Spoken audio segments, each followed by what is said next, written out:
337페이지 12절부터 17절까지 말씀이 제가 다 봉독해 올리겠습니다.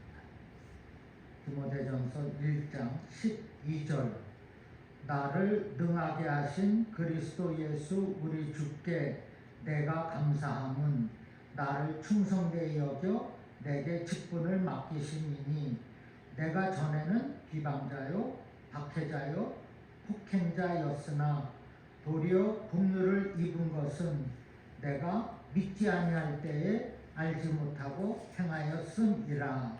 우리 주의 은혜가 그리스도 예수 안에 있는 믿음과 사랑과 함께 넘치도록 풍성하였도다.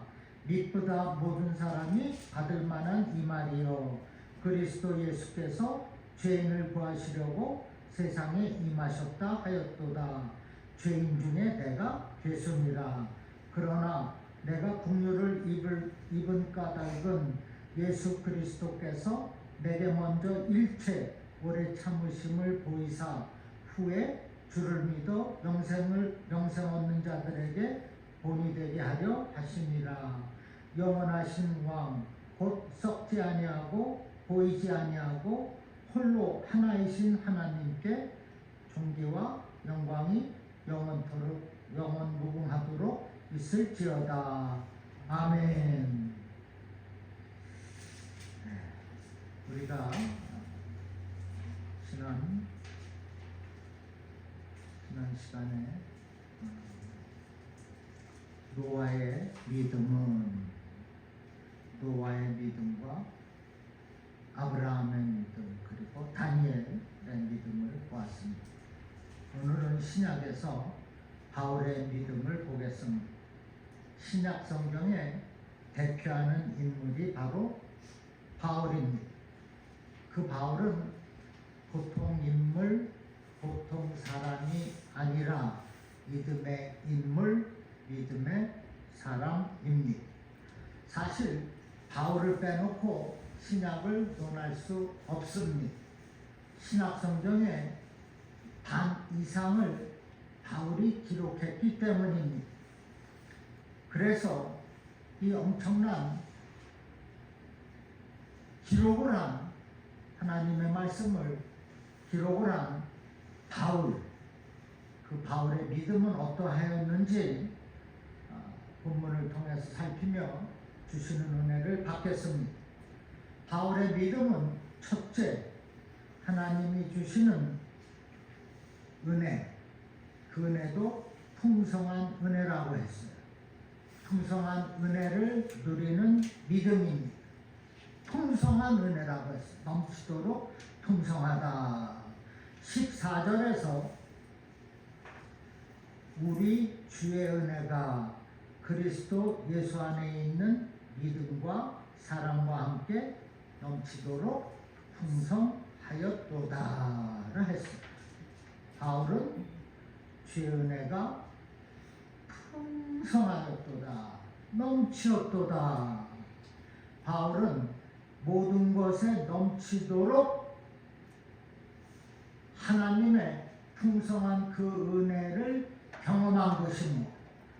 이 말씀은 저와 여러분 우리의 그리스도인의 삶은 넘치도록 풍성한 은혜의 삶이라는 것을 일깨워주고 있습니다.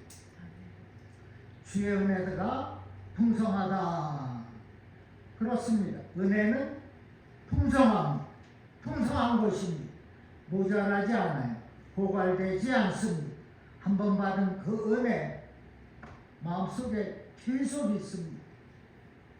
성령 받은 그 은혜 변하지 않아요. 그것이 삶의 원동력이 되는 것입니다. 내가 가진 주님과의 그 첫사랑이 나를 이렇게 성도답게 살게 하는 것입니다. 그래서 그 은혜는 고갈되지 않습니다. 영원히 함께 합니다. 믿습니까? 아멘. 또한 바울은 믿음과 사랑도 풍성하다고 고백합니다. 믿음은 모자라지 않고 사랑, 하나님의 사랑은 넘치도록 풍성합니다. 우리를 향하신 하나님의 사랑이 그래요. 우리는 적게 사랑해도 하나님은 많이 사랑하십니다. 우리는 계산적으로 사랑해도 하나님은 풍성하게 사랑하십니다. 우리는 조건적으로 사랑해도 하나님은 무조건적으로 사랑하십니다. 하나님의 사랑은 측량할 수 없고 다할 수도 없습니다. 바다를 먹물 삼아도 하늘을 두루마기 삼아도 그 크신 하나님의 사랑을 측량할 수 없다, 기억할 수 없다고 말하고 있어요. 그래서 하나님의 사랑을 아카페 사랑이라고 하는 거예요. 무조건적인 사랑, 일반적인 사랑입니다. 내리사랑이라는 말이 있습니다. 여러분 아십니까? 부모가 자녀들한테 하는 사랑이 내리사랑입니다. 하나님의 사랑도 마찬가지예요. 하나님의 사랑은 내려가는 사랑입니다. 사도행전 10장인가요? 44절에 보면 베드로 사도가 말씀을 전할 때에 성령이 무리들에게 내려왔다고 했어요. 하나님의 그 사랑, 성령의 그 능력은 내려오는 거예요. 우리한테 다가오는 거예요.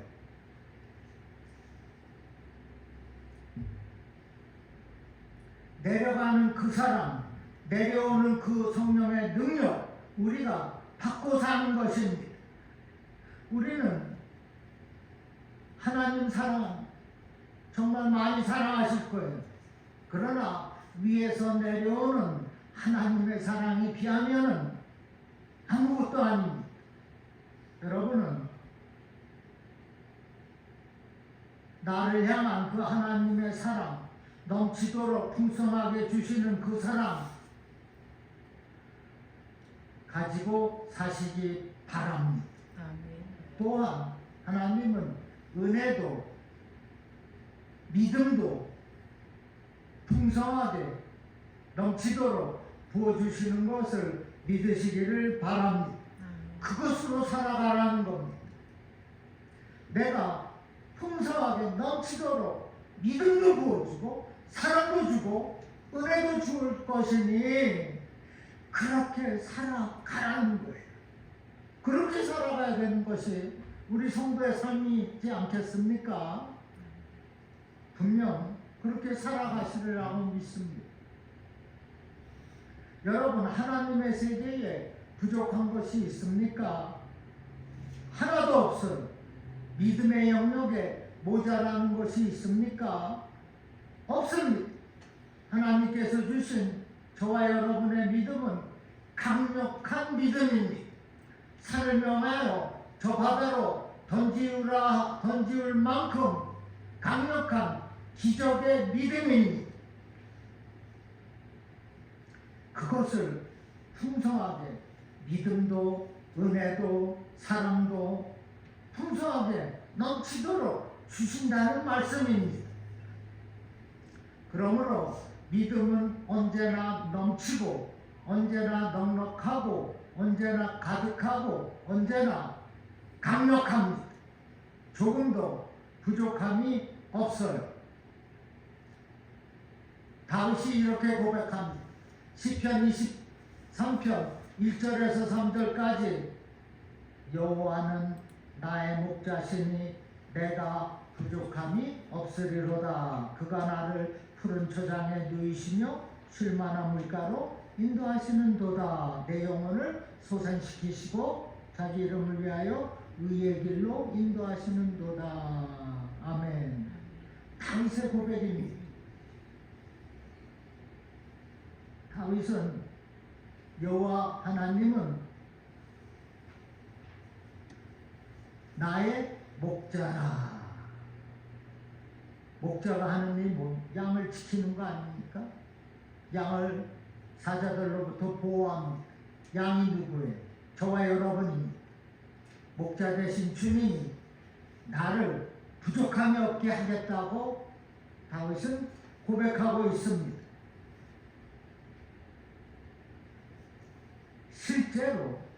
실제로 하나님은 저와 여러분의 부족함을 채워주시는 줄로 믿으시기를 바랍니다.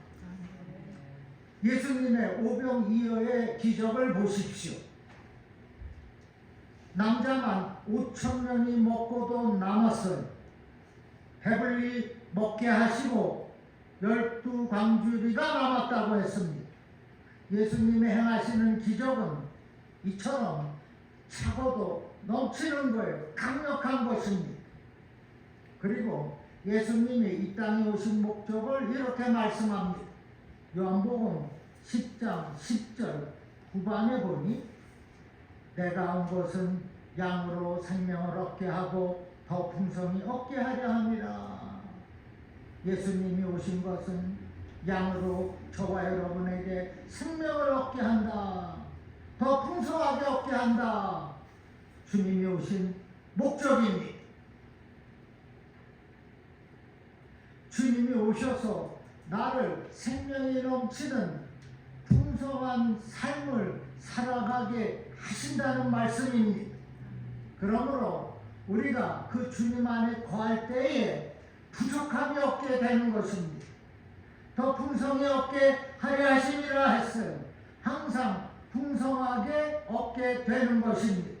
그러므로 여러분은 주님 안에 거하여서 항상 풍성하게 얻는 그 복을 누리며 사시기를 바랍니다. 그리고 주님의 은혜를 풍성하게 누리는 그 나의 믿음으로 부족함이 없는 성도의 삶을 복되게 사시기를 주님의 이름으로 축원합니다. 아멘. 두 번째, 바울의 믿음은 직분의 고귀함을 아는 믿음입니다. 13절에서 바울은 고백합니다. 13절에 나를 능하게 하신 그리스도 예수 우리 주께 내가 감사함은 나를 충성되이 여겨 내게 직분을 맡기심이니라 했어요. 나를 충성되이 여겨 내게 직분을 맡기셨다. 지금 바울은 하나님으로부터 직분을 받은 것을 알고 있어요. 나를 충성되이 여겨서 직분을 주셨다는 겁니다. 알고 있어요. 너무나도 소중하고 고귀한 직분인 것을 또 알았습니다. 그러면서 바울은 직분에 대해서 이렇게 의미를 전합니다. 내게 직분을 맡기심이니 곧 하나님께서 내게 직분을 주셨다. 하나님이 주신 직분이라는 거예요. 누가 어떤 사람이 의도해서 준 것이 아니라 이 바울의 직분은 주님이 직접 주셨습니다. 주셨다는 고백입니다. 또한 나를 충성되이 여겨라 했어요. 하나님이 나를 충성되이 여기셨다는 거예요. 나의 충성을 아셨다는 것입니다. 그래서 내게 직분을 맡기셨다는 겁니다. 하나님이 나의 충성을 보시고 나에게 고귀한 직분을 맡기신 것입니다. 보세요. 13절에 보면 내가 전에는 비방자요 박해자요 폭행자였으나 도리어 긍휼을 입은 것은 내가 믿지 아니할 때에 알지 못하고 행하였음이니라 했어요. 바울은 뭐라고 그래요? 내가 비방자, 박해자, 폭행자라고 했어요. 그러니 자격이 없습니다. 그럼에도 불구하고 예수님께서 도리어 긍휼을 입었다고 하잖아요. 예수님이 긍휼을 베푸셨다는 겁니다. 그렇게 못났지만은 예수 믿는 사람들을 박해했지만은 예수님께서 긍휼을 베푸셔서 내가 충성되이 섬길 수 있게 되었다는 것입니다. 예수님이 오래 참으시고 인정을 하고 계시는 겁니다. 16절 중반에 보니 예수 그리스도께서 내게 먼저 일체 오래 참으심을 보이사라 했습니다. 내가 오만한 자리에 앉아있고 죄악된 곳에 서성거리고 있었지만은 하나님은 오래 참으시고 계시는 거예요. 내가 돌아오기를 참고 계시는 거예요. 돌아오기만 하면 내가 너를 충성되이 여기겠다. 그리고 직분을 맡기겠다 하는 거예요. 여러분, 하나님이 주신 그 직분은 고귀한 하나님의 직분인 줄로 믿으시기를 바랍니다. 아무 일에나 주어지지 않습니다. 성도 5,000명 모이는 교회 다 직분 주어지지 않아요. 고귀한 직분입니다. 자격이 있는 사람에게 주어진다는 그것은 곧 충성하는 사람, 충성되이 여기셨다고 말씀하고 있지 않습니까? 그래서 바울은 나를 능하게 하신 예수 그리스도 예수라고 고백하고 있는 13절에 그렇게 고백하고 있습니다. 바울은 자기를 충성되다 인정해 주시고 능력을 주신 하나님을 위하여서 최선을 다하며 살았습니다. 나를 충성되이 여겨 내게 직분을 맡기시니라. 맡겨주신 그 직분에 대하여 내가 할 일도 많은데, 내가 약속이 있는데 불평하거나 마다하지 않았습니다. 주신 그 직분, 맡겨주신 그 직분 충성했다는 거예요. 거드름도 피우지 않았습니다. Why? 오직 하나님이 주신 직분은 고귀하기에, 그리고 감당하는 것이 이기에 바울은 무엇으로? 감사함으로, 감사함으로 복음을 위하여서 충성을, 헌신을 다한 거예요. 그런데 바울이 받은 직분이 무엇입니까? 디모데후서 1장 11절에서 말하고 있어요. 디모데후서 1장 11절에 내가 이 복음을 위하여 반포자와 사도와 교사로 세우심을 입었노라. 이것이 바울의 직분입니다. 바울은 반포자, 즉 복음을 전하는 전도자, 선교사의 직분을 받았어요. 또한 사도라는 특별한 직분을 받았습니다. 그리고 교사로 세움을 입었노라. 교사의 직분도 받았습니다. 여기 교사는 말씀을 전하고 가르치는 목회자를 말합니다. 목회자의 직분도 받았습니다. 바울은 자기를 충성되이 여기시고 이러한 직분을 맡겨주신 하나님께 감사하면서 최선을 다해서 복음을 전하는 자로, 사도로, 교사로, 목회자로 살았습니다. 오늘날 우리에게도 하나님께서 직분을 맡겨주셨습니다. 목사로, 장로로, 집사로, 권사로, 교사로, 전도사로, 강도사로 등등의 직분을 주셨어요. 그 직분 하나님이 주신 겁니다. 그 직분 하나님이 충성되이 여기셔서 주셨어요. 아무한테나 주지 않습니다. 그래서 고귀한 직분이 되는 것입니다. 내가 무슨 자격이 있고 조건이 있고 또 재산이 많고 그래서 받은 것이 아닙니다. 오직 나를 충성되이 여기셨다 했습니다. 충성되이 여기신 하나님의 은혜와 나를 능하게 하신 하나님의 사랑으로 받은 거예요. 그래서 고귀한 직분이 되는 것입니다. 이제 우리에게 필요한 것은 주신 그 직분에 감사하는 겁니다.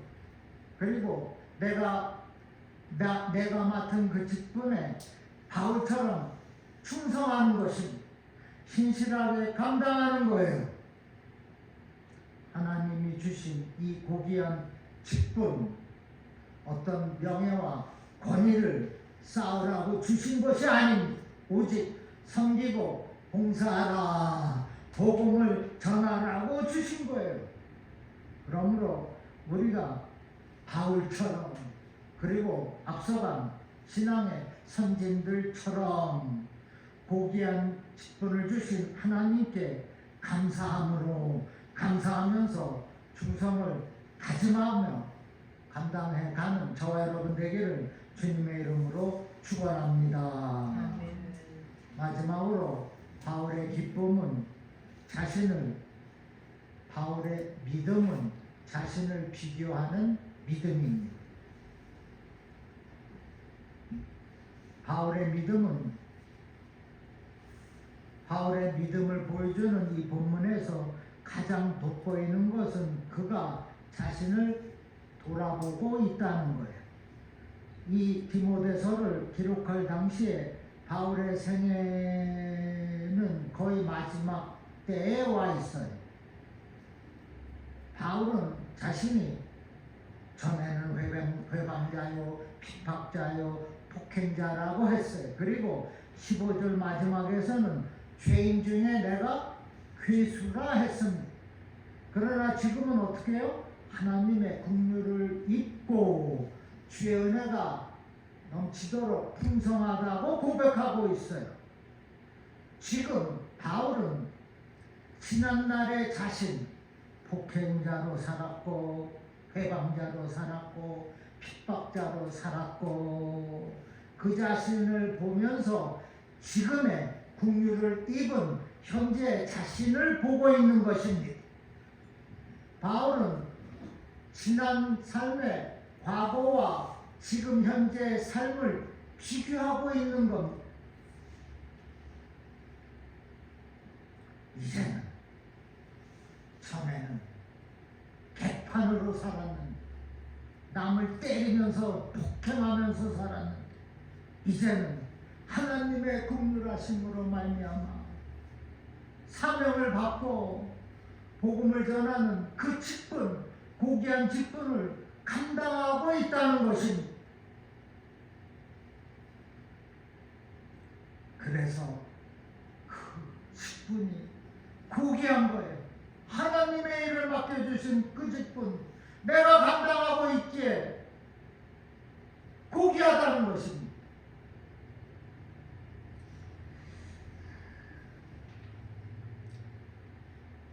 보세요. 바울은 회방을 버렸고 핍박을 버렸고 폭행을 버렸습니다. 괴수의 집도 버렸습니다. 지금 바울이 그래. 전에는 안 그랬으나 지금은 그러한 죄악된 그 생각, 그 마음, 그 자리 다 벗어냈습니다. 우리가 믿음의 세계에서 버려야 할 것이 있습니다. 그것은 남과 비교하는 것, 비교의식입니다. 하나님의 세계에는 오직 목표의식과 사명의식만 있습니다. 우리는 남과 비교하기를 좋아합니다. 가만히 잘 지내다가도 남과 비교하는 순간에 열받고 뚜껑이 열리는 사람들이 있습니다. 우리는 비교의식을 버려야 합니다. 오직 목표의식과 사명의식으로 살아야 해요. 성도라서 그렇습니다. 직분을 맛없기에 그렇습니다. 남과 비교해서 우월감이나 열등감에 빠져있지 말고 바울처럼 전에는 내가 폭행했고 비방했고 회방하였으나 이제는 하나님의 긍휼을 입어서 내가 복음을 전도하는 자로, 또 엄청난 사도로서, 교사로서, 목사로서 살고 있구나. 자신을 과거와 현재를 비교하는 거예요. 그저 그들과 나를 비교하지 말고, 내 차는 복세번인데 저 사람 차는 멀세이드 벤츠라 하지 말고,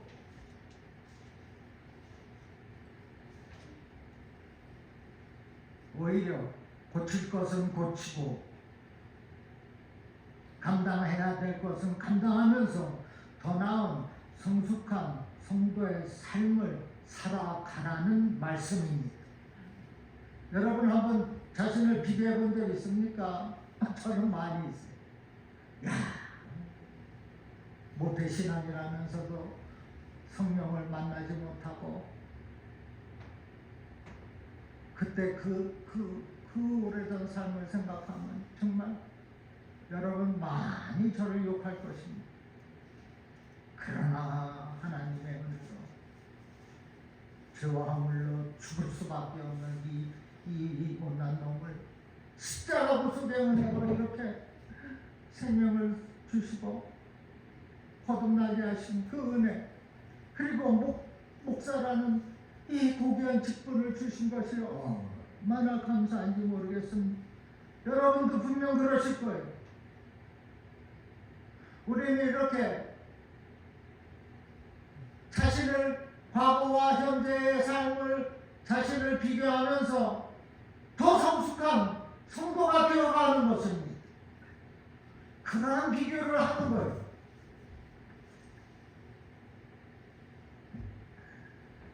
지금의 나는 이렇게 변했습니다. 주님을 만나서 이렇게 은혜로 살고 있습니다. 자신 있게 말해야 되는 것입니다.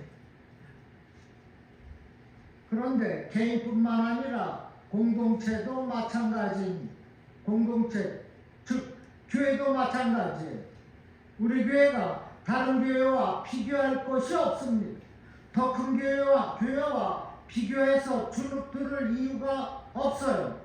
또 더 작은 교회와 비교해서 만족해서도 안 됩니다.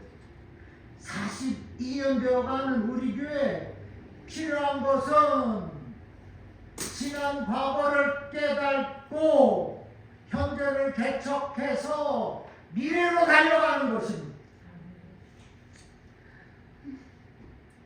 과거에 교회에 비해서 지금 현재의 교회가 어떻게 변했는지 주님께 감사하는 겁니다.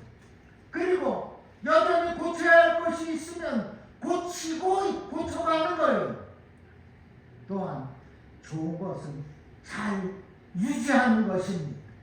바로 여기에 초점을 맞추어야 하는 거예요. 저는 미래의 교회, 즉 내년에 우리 교회의 주제와 사명을 성교와 성령이라 했습니다. 하나님의 성교를 하는 성령의 교회라. 벌써부터 이런 마음이 있었어요.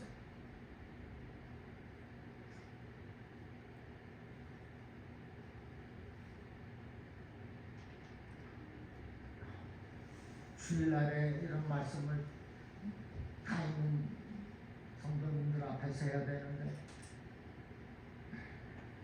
주일날 또 할 겁니다. 여러분도 오직 성령, 오직 성교인 위해서 기도해 주시기를 바랍니다. 우리는 정말 잘 먹고 잘 살고 있어요. 얼마나 감사합니다. 모두 주님의 은혜예요. 그런데 여러분, 이러한 풍요와 축복은 과거 없이 생긴 것이 아닙니다.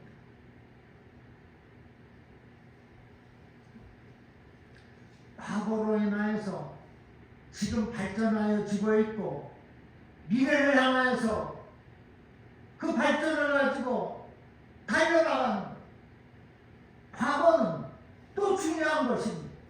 내가 바울처럼 폭행자고 회방자고 박해자였을지라도 내가 깨우치고 주님의 은혜로 현재 직분까지 맡아서 살아가면서 이제는 내일 보며 달려가는 거예요. 그것이 곧 성교요, 성령입니다.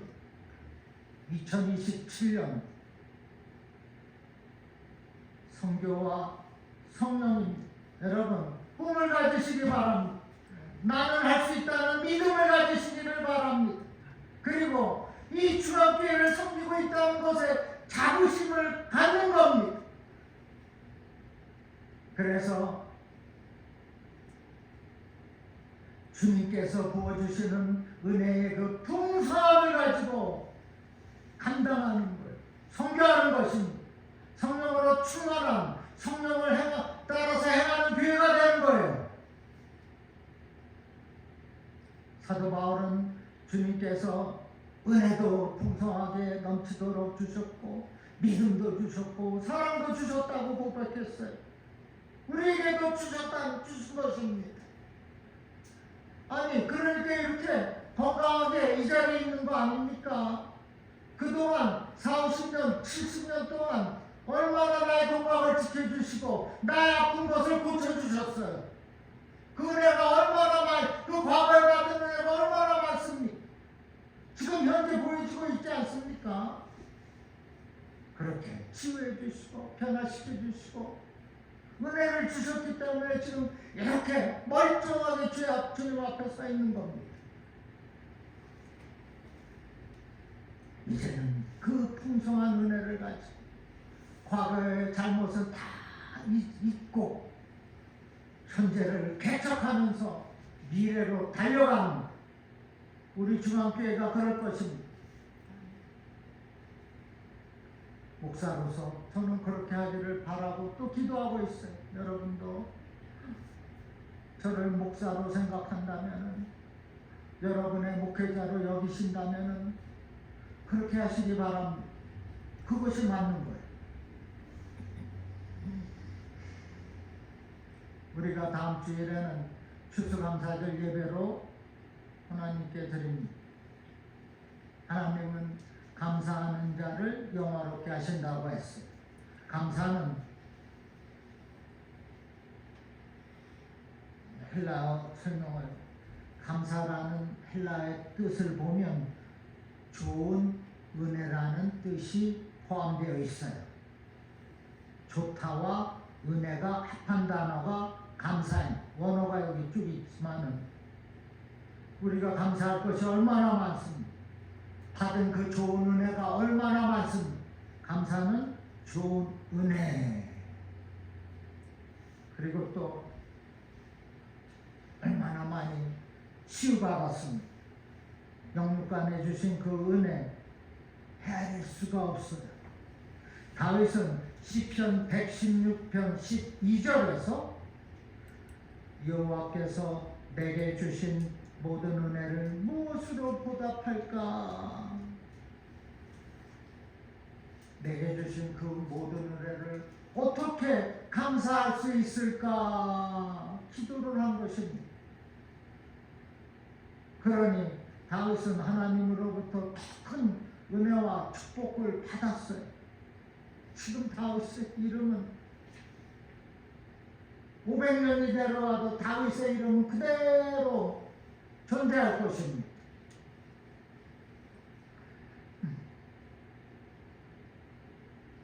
은혜 받은 성도는 감사를 해야 된다고 말씀하고 있는 거예요. 그리고 추수감사절 감사해요. 1년 동안 주신 그 은혜, 병에서 고쳐주신 그 은혜, 지금 이렇게 주님 앞에 서 있는 이 은혜 감사하시기를 바랍니다. 오늘 바울의 믿음은 넘치도록 풍성한 은혜의 믿음이었어요. 그리고 나를 충성되이 여겨서 맡겨주신 직분의 고귀함을 아는 믿음이었습니다. 지금 이러한 은혜 우리들에게도 주어졌다는 것을 얘기하고 있습니다. 교회를 섬겨나가도록 주셨다는 거예요. 감당하라는 것입니다.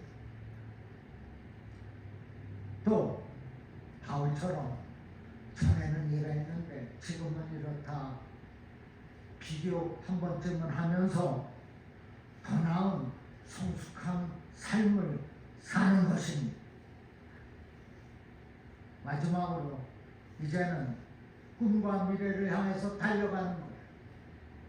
직분도 허락하시고 더 나은 삶도 허락하셨으므로 이제는 그 충성심을 가지고 지금을 개척하면서 미래를 달려나가는 것입니다. 그것은 곧 성교와 성령입니다. 기도하겠습니다. 아버지 감사합니다. 주님, 부족한 저희들이시지만 이렇게 긍휼하게 여기시고 10분까지 맡아주셨는데 감당하겠습니다. 능력 있게 이루어 가겠습니다. 선교하며 성령을 쫓아 살아가겠습니다. 주여, 믿음, 영감, 능력, 물력도 허락하여 주시옵소서. 그리하여서 충성되의 여김을 받고 주님을 영화롭게 하는 성도의 삶을 살아가도록 축복하여 주시옵소서. 감사하며 예수님의 이름으로 기도합니다. 아멘.